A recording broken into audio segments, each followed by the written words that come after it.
ओ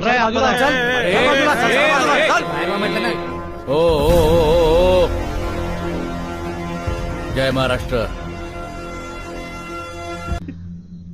काय झालं? काही नाही, सगळं काही ठीक आहे का बघायला आलो होतो. झालं बघून का अजून काही बघायचंय?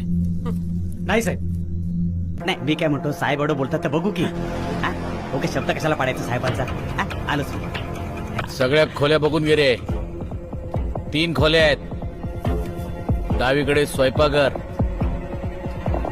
मध्ये माझी झोपायची खोली, आणि ते देवघर आहे रे. बुट बुट आहे का रे कोणी? नाही साहेब, कुणी नाही यार. देवघरात ते देव दिसतंय. कोणी नाही यार.